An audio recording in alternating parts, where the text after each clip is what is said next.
కోల్కతా వంతెన కూలిన ఘటనలో మృతుల సంఖ్య అంతకంతకు పెరుగుతోంది. ఈ సంఘటనలో మృతి చెందిన వారి సంఖ్య 17కు చేరుకుంది. ఈ సంఘటనలో మరో 70 మంది గాయపడినట్లు కోల్కతా పోలీసులు తెలిపారు.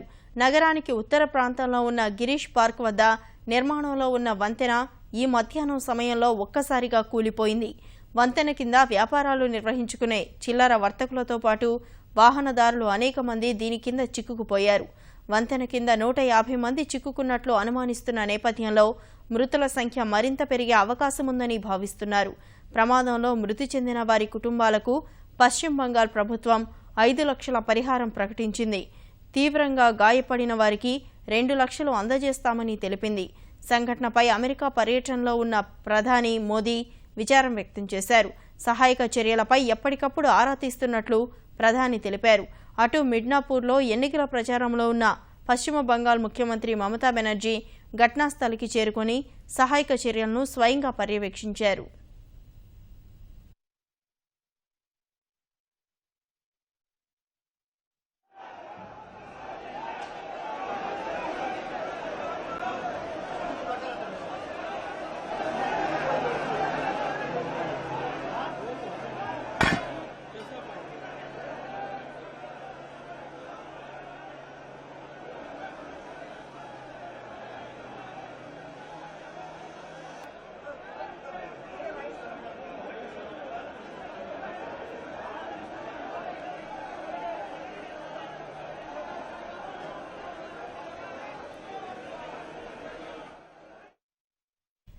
నిర్మాణ పనుల్లో భాగంగా బుధవారమే సిమెంట్ కాంక్రీట్ వేశారని తెలిపిన స్థానికులు ఉన్నట్టుండి హఠాత్తుగా వంతెన కుప్పకూలిందని అంటున్నారు.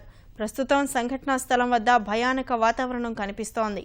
ఎటు చూసినా మృతదేహాలు కనిపిస్తుండటంతో చుట్టుపక్కల ప్రజలు భయకంపితులవుతున్నారు.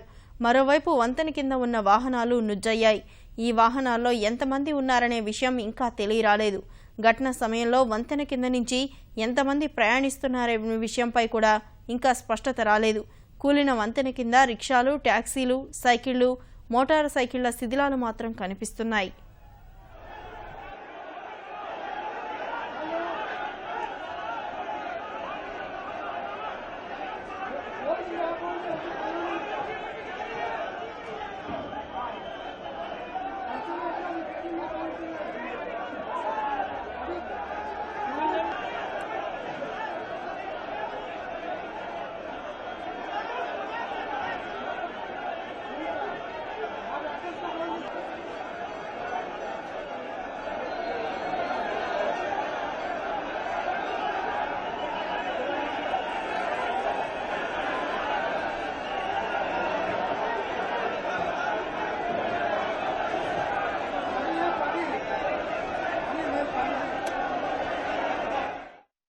వంతెన కూలిన వెంటనే స్థానికులు, అధికారులు సహాయ కార్యక్రమాలను చేపట్టారు. శిథిలాల్ని తొలగించేందుకు తీవ్రంగా శ్రమిస్తున్నారు.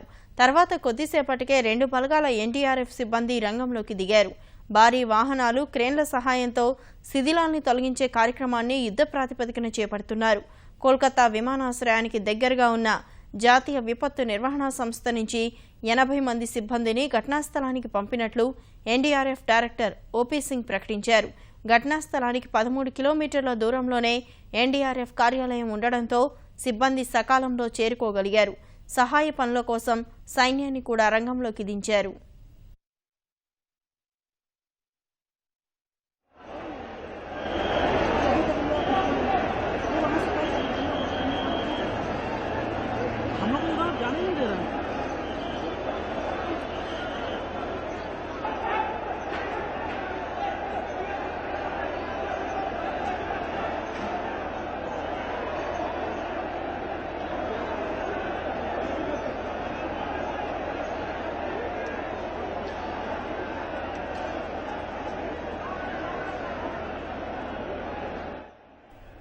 ఒకానొక దశలో క్రేన్లు కూడా పనిచేయకపోవడంతో భారీ ఇనుప కట్టడాల్ని పక్కకు జరిపేందుకు ప్రజలు, సిబ్బంది అంతా కలిసికట్టుగా ప్రయత్నించారు.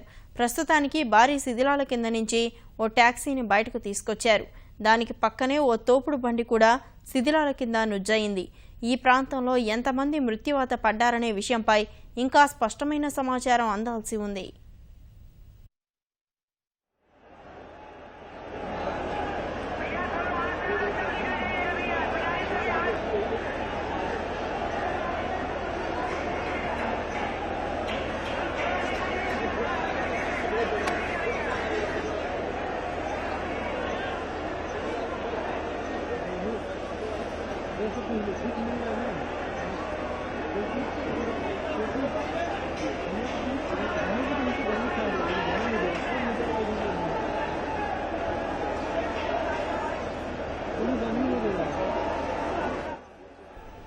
జరిగిన ఘటనపై కేంద్ర హోంమంత్రి రాజ్నాథ్ సింగ్ తీవ్ర విచారాన్ని వ్యక్తం చేశారు. మృతుల కుటుంబాలకు తన ప్రగాఢ సానుభూతి తెలిపారు.